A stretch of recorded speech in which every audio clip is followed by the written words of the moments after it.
Welcome back to the Mental Playbook Podcast. I have a very special guest today, Maria Jose Rodriguez, a former international content manager for the Pittsburgh Steelers and then now host of the EMpoderadas Podcast. Hi, Maria. How are you doing today? Hi, Malia. I'm super excited and honored to be joining you here in your podcast. I'm doing great. That's awesome. I'm super excited as well, especially because you worked with a very important and close to home organization, the Steelers. Growing up in a Steelers household has it's been great, but yeah, it's very close to home. So can you share a bit about yourself and your journey? Yeah, of course. I love that. The Steelers are such a special team, so historic, and everybody that has gone to grown up being a Steelers fan is for sure a lifelong thing and super Hmm. impactful. Um, so, so yeah, I had the opportunity and blessing to experience and hear all these stories, and be a part of such a historic organization for 8 years. It was my first job out of college. I started as an intern for the team and grew over the years to eventually become a manager. My role was, I think, for me, like heaven sent. I'm from Honduras, and I graduated at the perfect time where the Steelers were looking to hire somebody bilingual. Spanish is actually my first language, so I had the opportunity to intern for the Steelers when I was in college during training camp. So I spent summers there. And when I graduated, it happened that a full time internship was opening up.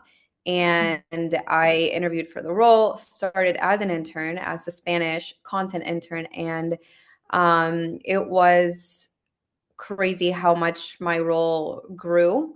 We didn't know at that time what that was going to become, what the NFL was going to do with international. And I'm sure and your listeners know that the NFL now has games in Mexico, London, Hmm. Spain, Brazil, Ireland, Germany, and they keep adding more countries. So um I started in that space creating content, and it eventually grew into international business operations and strategy, not just engaging with international fans, international Steelers fans, but also hosting events, taking players to these countries to host meet and greets for fans, creating football clinics, flag football clinics in general, for local fans and people that want to grow in the sports in different countries. For the Steelers in particular, it was Mexico, Ireland, and Germany. So, yeah, my role grew in all of those directions in so many different areas of international sports business.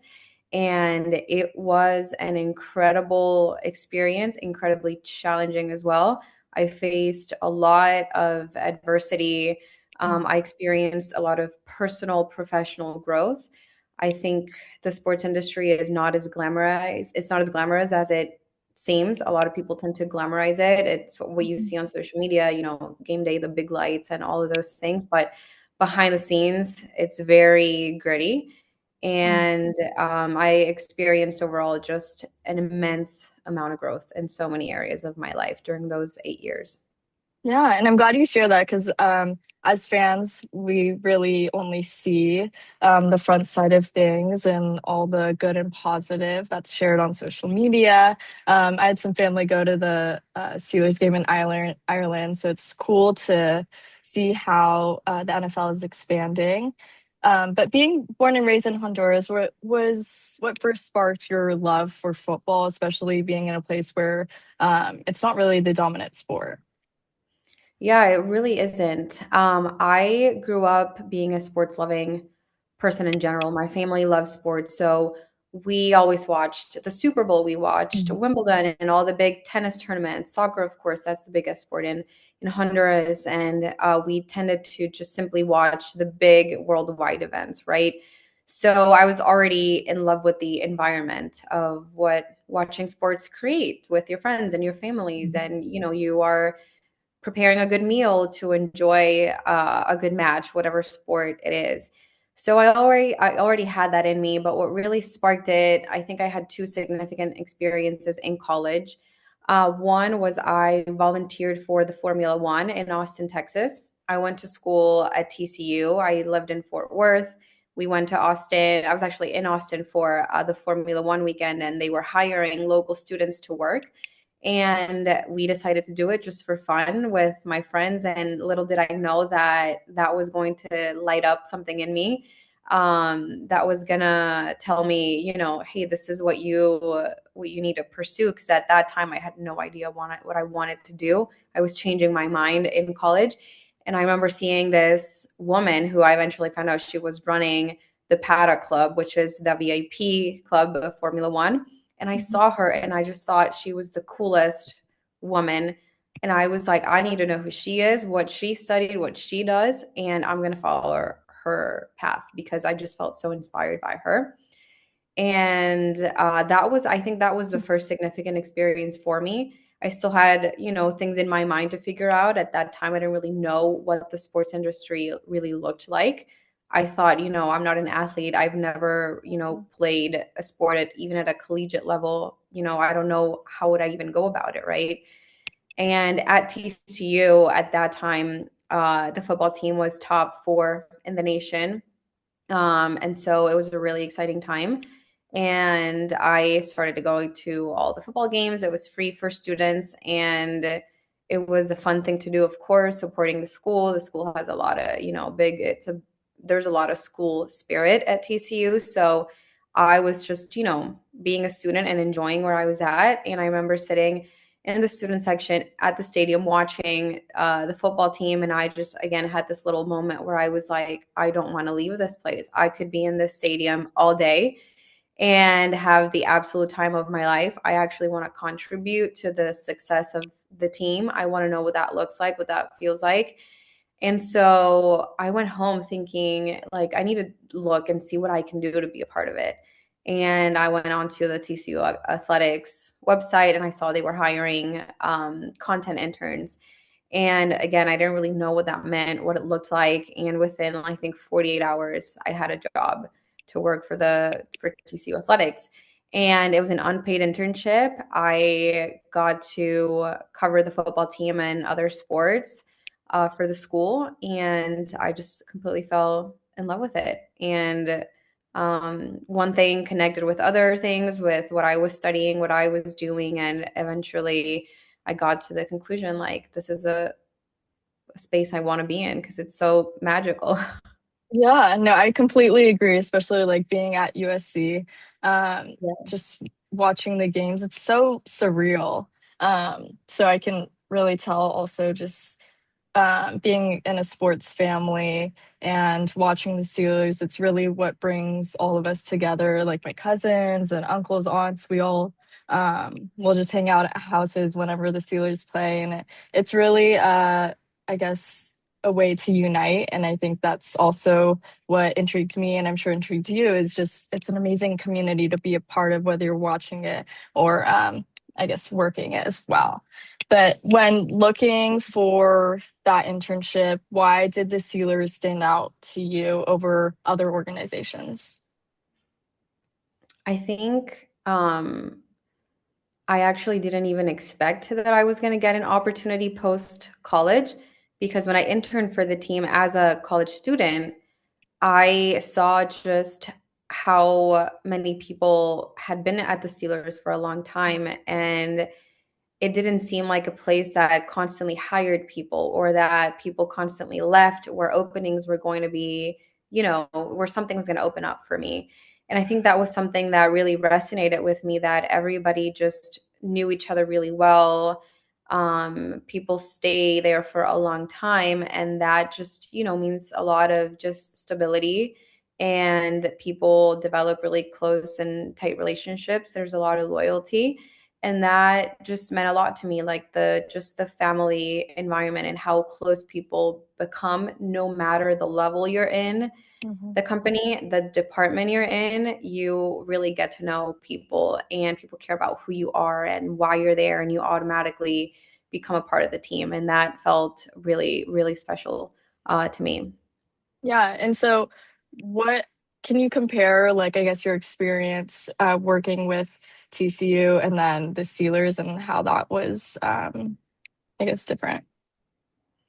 Yeah, I think, college sports, there's obviously, it's bigger. There's a lot Mhm. more going on, especially if you're spread out different sports, right? There's a lot more going on. Even if you're just focused on one sport, football is bigger. The team is bigger in general when Mhm. you're, of course, in college. So it's very different. Once you are in the league, it's smaller. There's less people around, and I think it becomes more real, right? Not that Mhm. college sports aren't real, but to me, it Yeah. just felt like this is, you're just older, I think. So the players, the coaches, their husbands, their dads, there's a Mhm. lot more going on. Not that that doesn't happen in college, but obviously because naturally, because of age, right? You're around older people that have just other bigger things going on in their lives post college.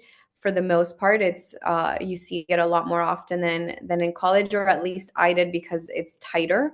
So I felt it more than working, for a school where there were a lot more people, and it's just a little bit harder to get really, really close with everybody. Right. And so I think there's also a level of trust. When you're in a smaller circle, it's easier to get to know people more. People get to know you a little bit better, versus in a bigger environment, it's so much harder to get to know people as well as you'd want to actually trust them. It is an industry that it is so important, right, to surround yourself with the right people, especially for athletes and Yeah. coaches that are exposed so much to the public. So I think that was a big thing that it took a lot. I think at TCU, to for people to trust me, to feel a little bit more included in everything. At the Steelers, it took a little bit as well, but it's just a little bit faster because, again, it is Yeah. a smaller environment. So I felt that trust and that just relationship building a little bit more smoother and quicker than I did in school. Yeah. And what do you think were like those key habits and mindsets to help you grow within both organizations, TCU and the Steelers? I think I'm very grateful that I quickly learned that it's a very human industry as well. We tend to look at athletes, especially me, that I'm not an athlete. I didn't grow up in, like, around athletes or anything like that. So Mhm. I looked up to them, and to me, every athlete used, I still think they're superheroes. They're so talented, and it's amazing. But they didn't seem human to me, and I Yeah. forgot, or I wasn't, or at least I didn't have it present in my mind that they're human beings. They go through a lot of the same things that non-athletes go through, or people that have other just more traditional jobs, right? So I quickly learned that it's a very human industry. It's very hard. They face so much adversity, and a lot of it is public. Just quickly developed this admiration, and I wanted to be somebody that they felt safe around, that I Mhm. could easily do my job because of that, because it's important for for my success as well, so that I could do my job well, that the people that I had to work around me felt safe and trusted me with anything. You're exposed to sensitive information, or Mhm. simply somebody that needs a little bit more support to perform at their best, because they're human and they come from different backgrounds. Not everybody has a supportive circle, or a supportive family, or simply a lot of athletes or coaches or people in the industry don't have a support system, or not in the team that they're in. And I experienced that to a certain extent, because the sports industry, you have to be very open-minded to move to a different Mhm. state or country depending on what you want to do, because it's not like a city has 10 teams or 10, you know what I mean? So Right. you work with a lot of people that don't have their immediate family members or their support system nearby. So I think that helped me, that I also needed that support to a certain extent. I was very blessed to have family in Pittsburgh, but not my immediate family. Mhm. So I quickly learned that, and that was a skill that I just was able to just be myself, and hey, don't forget to be human, and just develop good relationships and support everyone around you. Right. And that's, I guess, really important and not as much of what fans see is that some people don't have support systems, and I guess that's a way for you guys to connect, and that's also just the reality of it.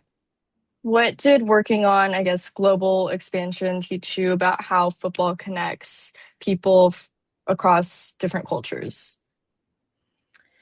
So much. It's insane. And that was honestly, I think, the my favorite thing of what I got to do there, because I got to meet people from Pittsburgh that had never gone to a Steelers game, for example, Mm. and we were able to give them that opportunity to for the first time, go to their stadium, which is probably down the street for a lot of them, um, and getting to see how much that meant to a lot of people was incredible. And it's ingrained, if you're from Pittsburgh and getting to do that, it's incredibly special.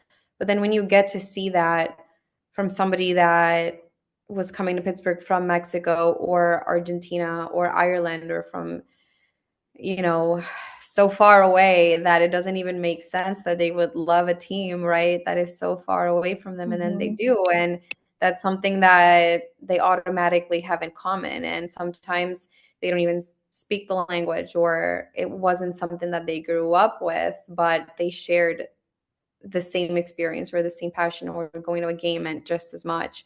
So we would see that all the time, creating, for example, these opportunities where we had either like a giveaway or something like that to bring a fan over from one of these countries to give them the Pittsburgh Steelers experience. And it's just incredible how a love for a team really brings people together, especially during complicated political times, or Mhm.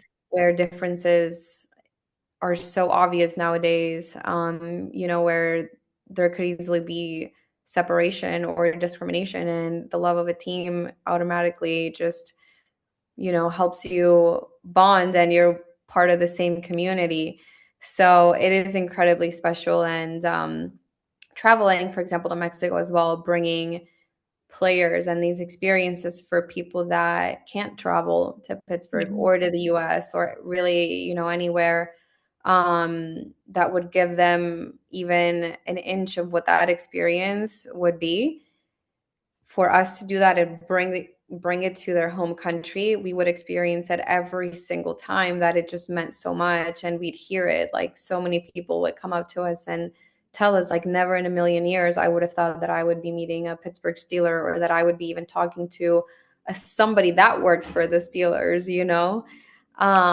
and it's just something that we could see that lit people's faces. It gave them hope. It gave them an incredible experience to share with friends, with family, and just get away from whatever's going on in their life, and just enjoy whatever the experience was that we were planning. So the impact just really goes miles beyond from at least from Pittsburgh, from where the Steelers are, and it's the same thing Mhm. for every other team.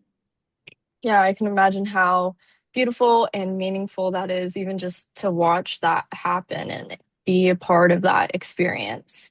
Yeah. But I'm a little jealous you got to work around leaders like Mike Tomlin and that whole environment. Was there any advice or lesson from him or others in the organization that really stuck to you? Honestly, I will say being around Mike Tomlin was one of my favorite experiences and one of the highlights of my life. He's somebody so special to be around just by hearing his voice. I swear it was unreal to be around the environment he created.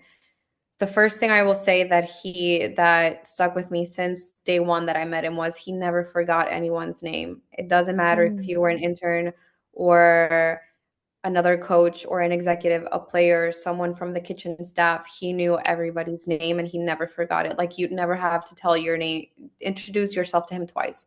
If you introduce yourself to him once, he'd remember your name, and he could see you the following day or 2 weeks after the first time meeting you. He'd be the first one to say, "Hey Maria, good morning." And I experienced that, and I remember thinking, like, "Oh my gosh, he remembered my name." And I was just so in shock because I was an intern, right? At that point, I Yeah. had no business being around him or interacting with him or him remembering my name. And that was an incredible lesson because that just shows how human he is and how important it is to him, the people that are around his players, his people, the kind of person he wants to be, to show everybody that, hey, we're all in this together. We're all the same. Nobody's above anybody. We're all in this Mhm. together, right? You're just as important as anybody else. And that really, really stuck with me. Another experience that I will never forget was one of the first pre-draft meetings that I was in. The team before the draft would just simply prepare everybody in the building for the draft. It's a very busy weekend. There's a lot of people coming in and out.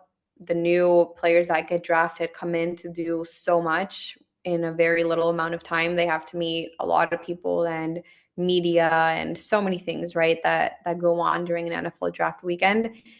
So there's a lot to prepare for, right? Before this meeting, he addressed it and he said something along the lines of, it doesn't matter if you're on the field or if you're going to be working with this player that comes in or not, even if you're, never get to do anything with this player, if your role doesn't contribute to anything that he does, this player will still come in and will see you.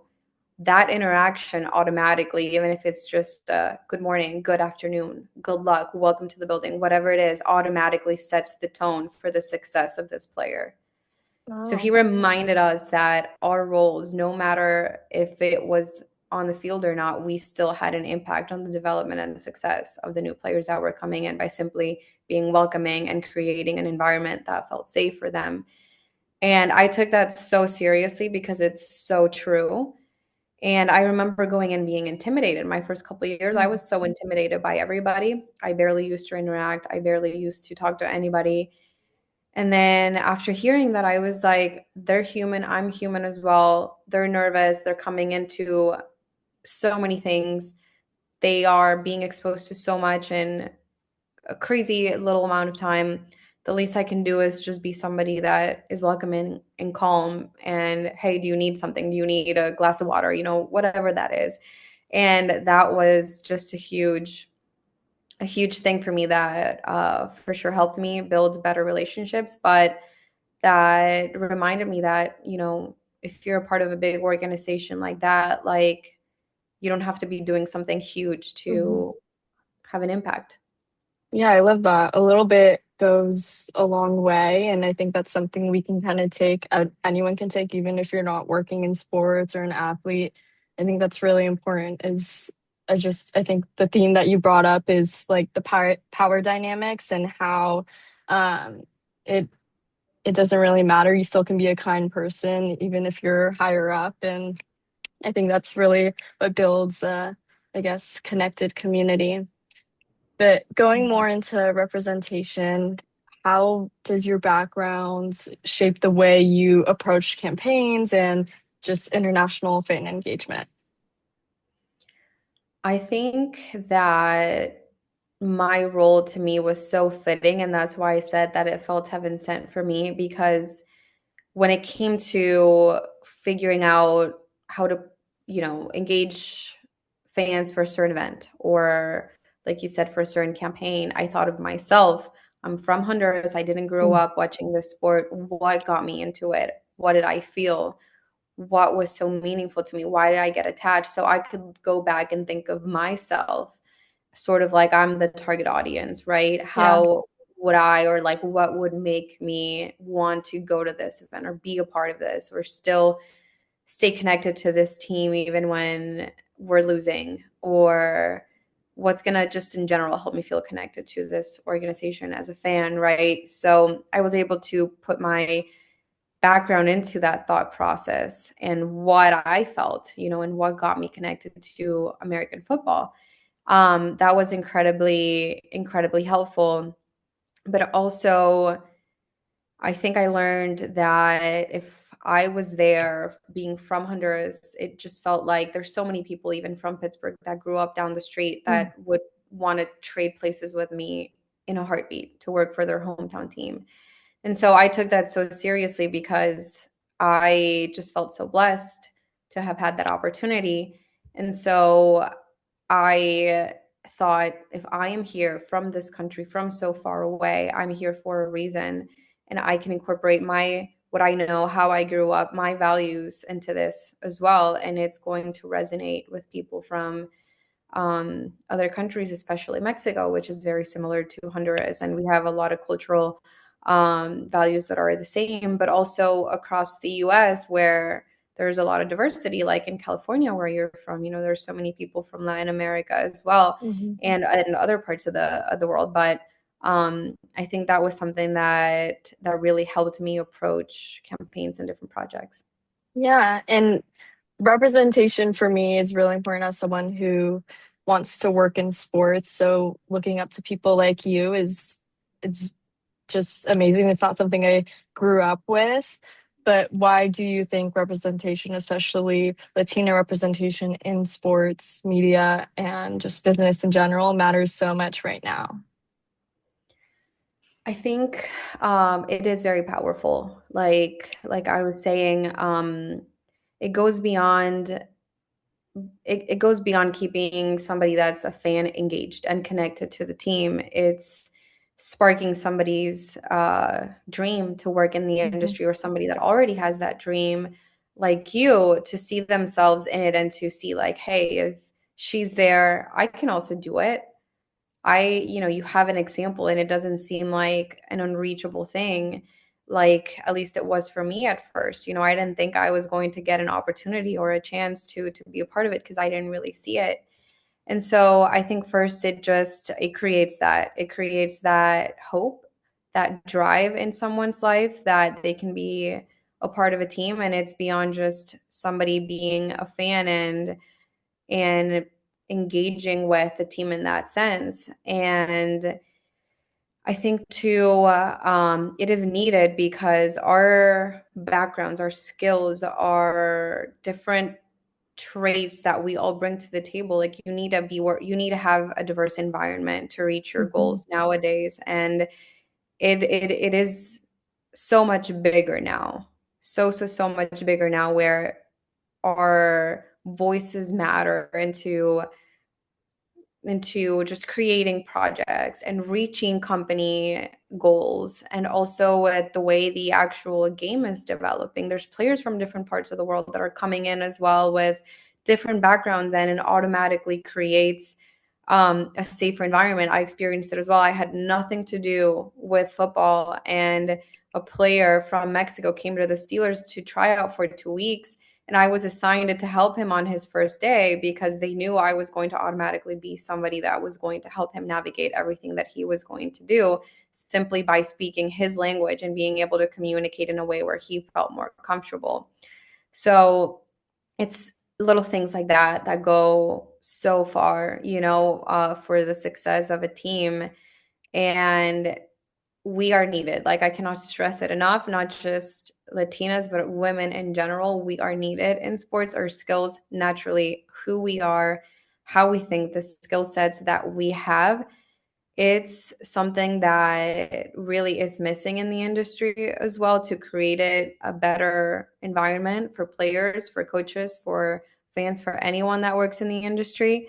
I think there's just a lot of room, and the more representation there is, I think the more women will want to be a part of it, no matter from where they are and what their background looks like. It's like I said, it shows everyone that there's room, that they belong, and that they can go and do it and be a part of it.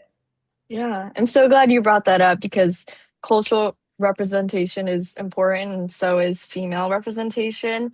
So I'm curious to know if you faced any challenges as a woman working in such a male-dominated space like the NFL. Yes, I did a lot. I knew this industry is challenging. It's time consuming. You're working long hours, you're working weekends, you're working holidays. And I knew that going in, right? But I didn't really know what that actually looks like and how you incorporate that with your own life and your personal goals and dreams, right? And how would that affect me as a woman as well? I went in a time where women in sports and this big movement wasn't such a big topic. And there were women around me, but not as many as you'd see now. And a lot of them, I feel like, were already there for a long time, but there weren't really a lot my age that I could relate to or connect with. Thankfully, I did have a couple mentors around that guided me through many things. But I would say two of my biggest challenges that I faced was finding my own voice. I went in a very confident woman, the confident woman that I am, very driven, and very quickly I saw myself shutting down because how intimidated I felt. Sometimes I would get talked down by or not taken or I wasn't taken seriously enough because either I knew some people were looking at me as too young, or you're a girl, you don't know enough, or there's still a lot of people, unfortunately, that see you as you're here not for the right reasons. Either you just want to be a pretty girl walking around a football team, and not at all. That's not the case, absolutely, at all. We face so many things as women. um it's such a hard, if you would go in my mind, my thoughts were, I don't want to look that I'm too pretty, or that I'm not Yeah. pretty enough, or that I am trying to get someone's attention here, or that I'm not here for the right reasons. I want to look more professional. I want to be feminine, but I don't want to be too feminine where it's taken as I'm too girly, or I'm not going to be taken seriously if I'm like that. So I struggled staying true to my femininity, and that was something really tough to go through because I lost touch completely. And it's sort of like, at least I had this experience that I felt like I had to basically become a guy, become a man to be taken seriously and to grow, right? And to a certain extent, I did that. And I felt completely lost after that with the way I was dressing, the way I talked, the way I led. And I quickly, thankfully, well, not quickly, through mentorship and support, I realized that that was actually, I was stepping away from my superpower. My superpower in the industry was to simply be a feminine, hardworking woman who loves sports. And that was the thing that actually helped me grow, to just simply reconnect with my femininity, stay true to it, no matter what it looks like to other people. If I was too feminine for them, that wasn't my problem. I was staying Hmm. true for me because that's what empowered me, and that's what helped me succeed in the industry. That's what helped me lead meetings. That's what helped me fight for myself in the times that I needed to do it. That's what helped me actually to be taken seriously by the right people. The people that didn't, that wasn't my problem. I was still a professional. I was still doing my job. I knew in my heart that I was there for the right reason. So I did everything that I could in my hands. Of course, it wasn't a comfortable thing to do. It's vulnerable to Yeah. embrace yourself fully as a woman in such a male dominated industry. But I quickly realized that once I started to do that, that was my superpower. And then setting boundaries around the people that were uncomfortable by that. And then the people that were okay with it actually were the people that were supporting me and that actually helped me grow in the industry. So that was a huge challenge. And then that came along with finding my voice, embracing everything that I am as a woman, as a Latina, and looking at back into my life and the role that I got. I also experienced a little bit of an identity crisis because I wasn't around Latinas a lot as well. I was the only one, actually. And so I saw myself becoming somebody else also, that I true my core, I wasn't, right? I wasn't embracing my culture enough. And I at the end of the day, I looked back and I'm like, I'm in a cultural role. I need to be Yeah. doing this. I need to be embracing who I am, no matter who gets uncomfortable by this or how different I feel. And again, once I started to do that, that empowered me. And sometimes, we look at ourselves and we feel too different, or we feel like we maybe are getting too much attention for being different, or it gets uncomfortable, or you might feel like you don't fit in. But that's actually what makes you unique, and that's what makes you stand out, and that's what makes you work better, do your best, and connect with the right people. So that was a huge thing for me that I had to learn to sort of lose myself a little bit, to come back and realize those things were my superpower. Yeah, and I appreciate you sharing that because a lot of times, or I guess speaking on based on my experience, it's hard to you can't really control those factors, and it's like understanding what you can control, and that's yourself. And you just shared that you had to work towards finding your identity and true self again. And with your experience, what changes are you starting to see for women in sports, and what do you still think needs to be improved? Yeah, I think there's a lot more around in general in different types of roles. I think it's the stereotype, or what we would see more before was we'd see the team reporter was usually female, or you would see more women in marketing and in these creative roles. Now there's women in different parts of the business, in executive positions, in football positions, in scouting and in coaching and officiating, in the medical rooms, in the conditioning rooms, in nutritionists for the players, in all of these roles that are so key, that are on the field as well, not just off the field. And we're seeing that, I think, across the league, across different sports around the world.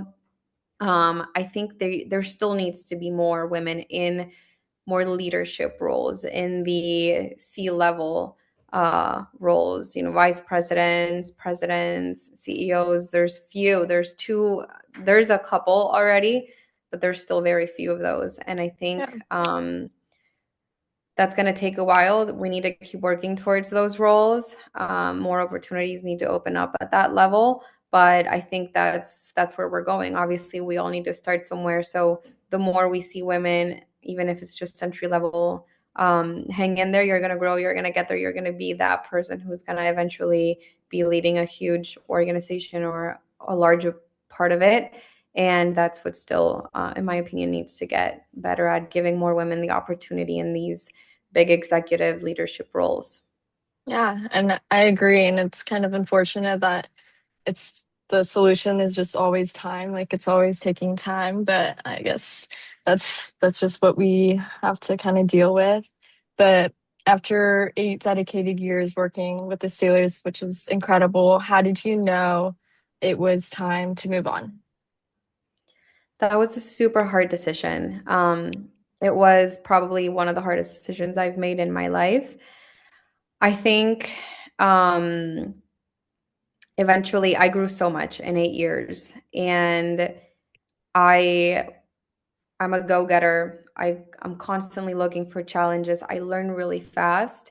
And I think that's something that I did a lot of. I took responsibilities on early. I wanted to become a manager. So I started acting like a manager when I wasn't one. And that was always me, right?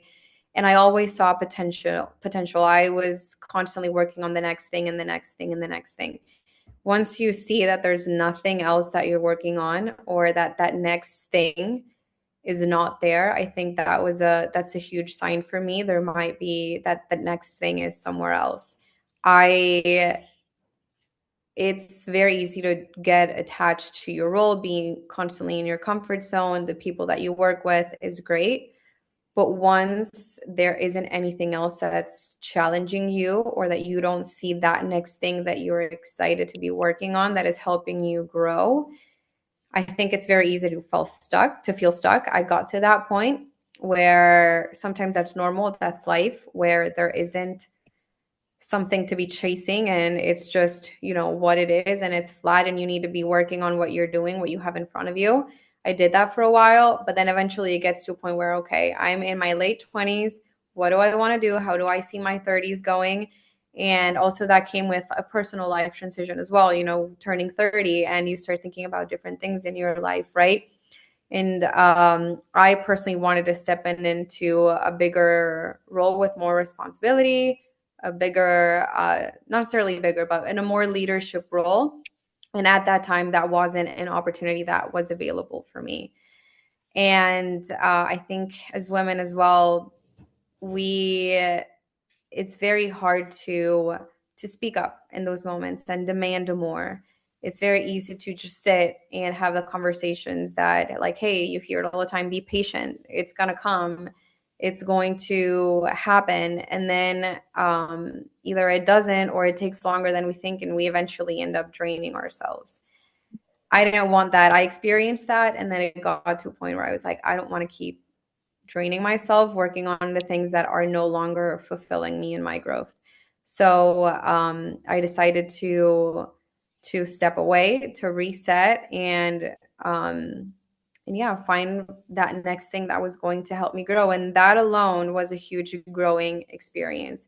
Quitting my first job, it wasn't a quick it wasn't a quick process. It took months to actually wrap my head around making the decision that I made and talking to different people.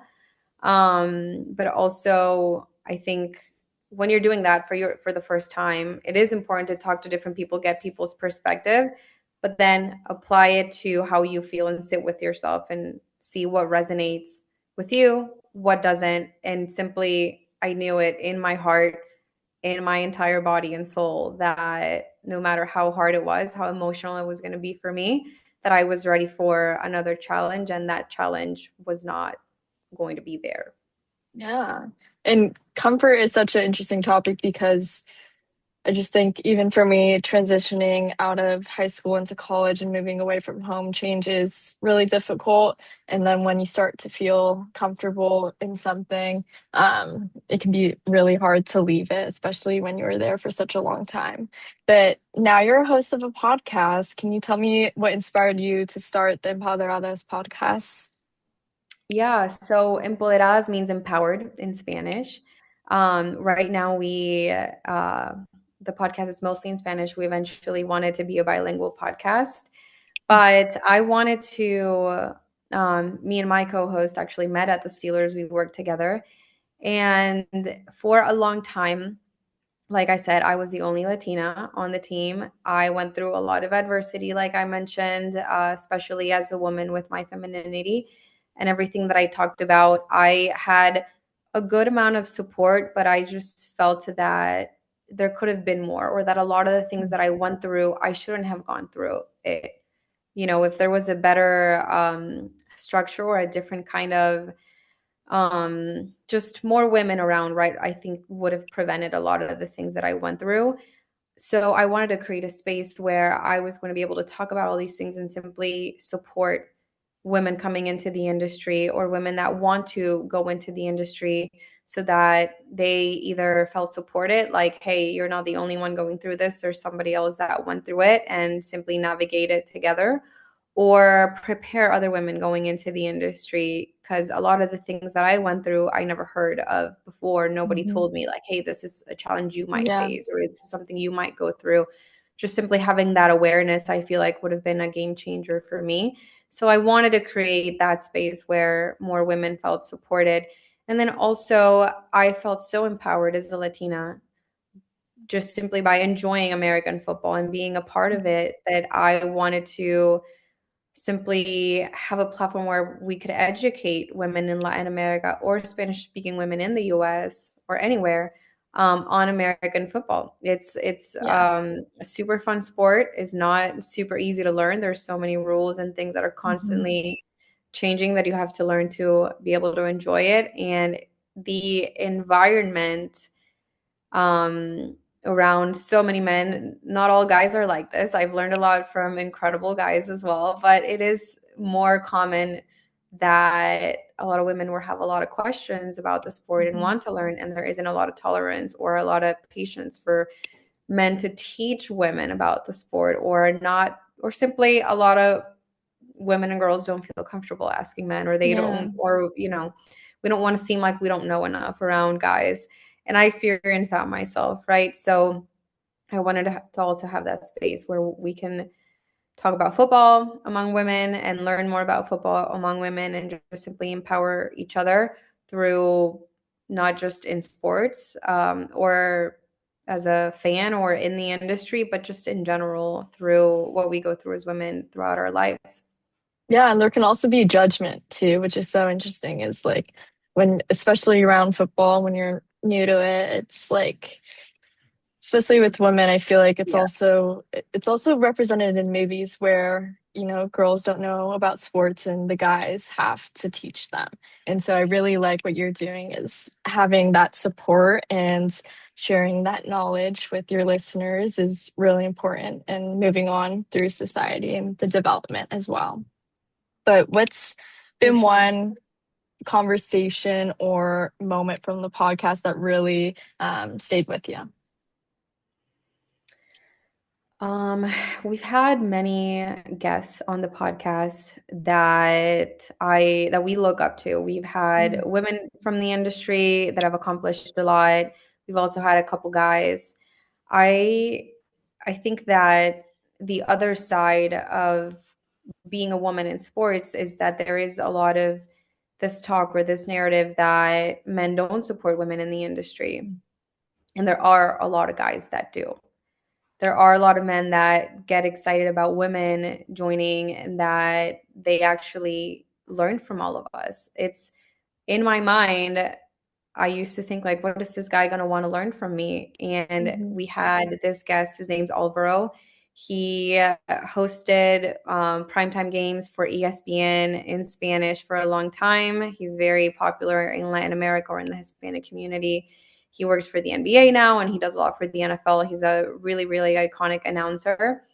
And it's not anything that he said, but it was how he behaved, talking to us, listening to us, the way he looked at simply the way he looked at us, the way he paid attention to every detail we were saying, all of the questions that we asked, all of the comments that we made. He took us so seriously. I could see right through that he wasn't even thinking in his mind, she's a woman, she doesn't know enough, she shouldn't be doing this. Why is she talking about football? Questioning anything. And he's someone who has over, I think, 40 years of experience in the NFL or in the sports industry in general.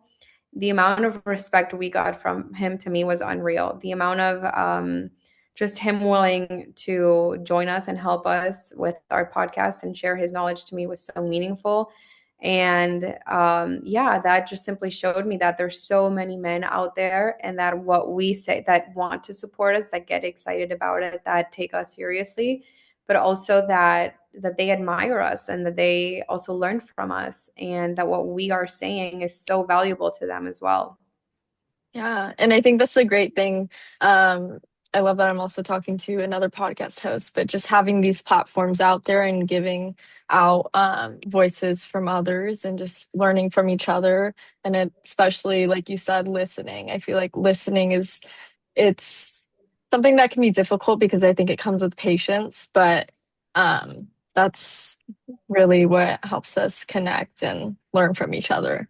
But as we're kind of wrapping up, I'm curious to know what advice you would give younger girls like me, especially also Latinas who want to work in sports but don't know where to start.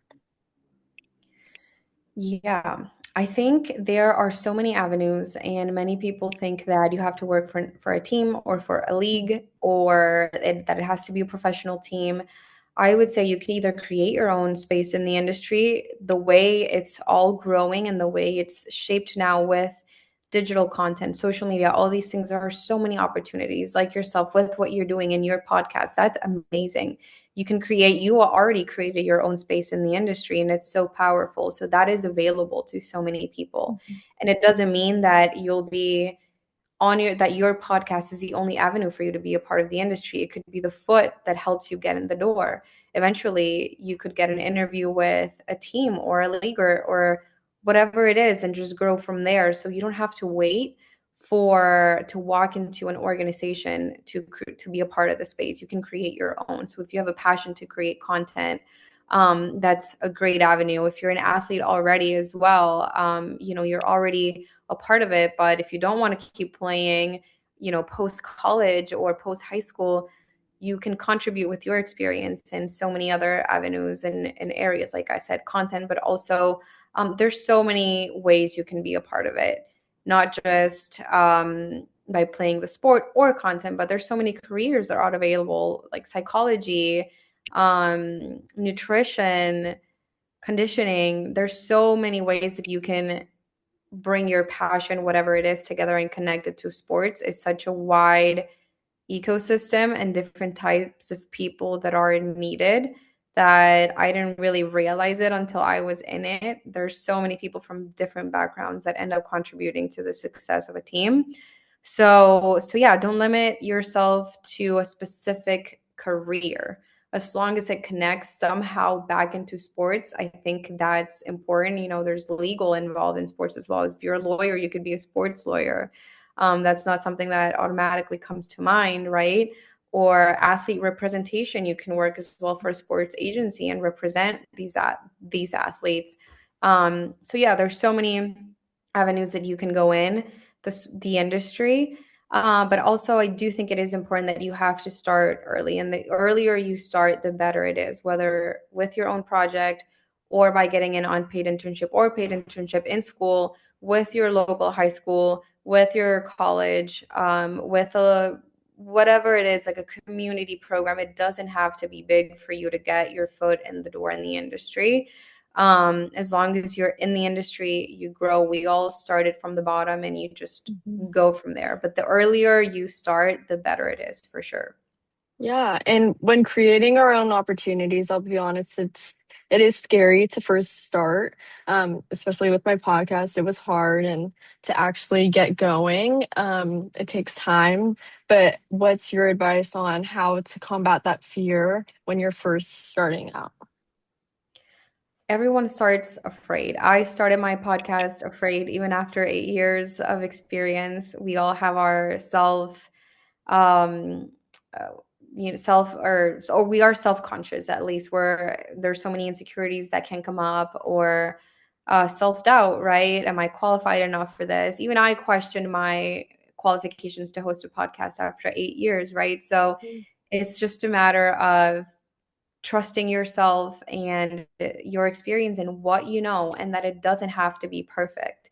You just need to start. You're going to learn along the way. You can't just wait for something to be perfect to start, and know that you're going to learn a lot, that your first episode, that you're going to keep improving. Your second Mhm. episode is going to be better than the first, or your third, whatever it is. If it's a blog, not just a podcast, but the more you go forward, the next thing is going to be better than the previous thing. You're going to be constantly learning and growing. So just know that it's not going to be perfect. You're not going to get it right in the beginning. We are all rookies, and whenever you start something new, and that's how you grow. Incredible college athletes go into pro leagues and they're rookies and they have so Yeah, much to learn, and it's almost like you're starting from the bottom, but that's how it is, right? So we all face these challenges as you want to keep leveling up. If you think about college, when you graduated high school, of course you were scared about yeah, college, right? yeah, And going into your sophomore year, I'm sure you're going to be a lot more confident than the way you went into your freshman year. yeah, So definitely. take past situations, I think, from your life when you face something new, and think of it as the same when you start a new project, that you're just constantly going to get better.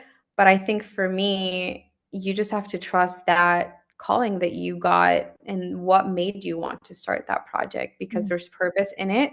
And if you had the idea, you have to honor it and trust that for a reason, that it is for a reason that you had that idea, and that only you had that idea, and that there's a passion behind it. And so just stay true to yourself, stay true to it.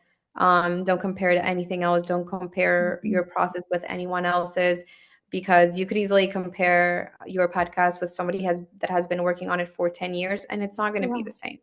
You don't know where this other podcast, how it started. So right. just trust your process. Don't compare. Learn. Take what you can take from anybody else that has done it for a little bit. At the end of the day, take it back to what resonates with you, what doesn't. Just, leave it to the side. don't compare. And I think the more focused you are in your own process with yourself, you're going to be just fine, and you're going to succeed with your project. I love that. Thank you for sharing. My last question for you, I ask this to all my podcast guests, but it's what matters most to you, the destination, the journey, or the company, and why? That's so good. Oh, wow, that's a hard question. Let me see. I'm not gonna lie, I've focused on those three things in different points of my career. Mm, I will say now, the journey is what matters the most, because the journey, it's what shapes you as a person, what helps you get to the next thing that you want in life. The journey gives you the best experiences. You can't focus really on the company or the destination because you're going to miss so many beautiful things. mhm. So the journey really is what makes it worth it. Yeah. Well, thank you so much, Maria, for joining me on the Mental Playbook. To my listeners, mind strong, game on.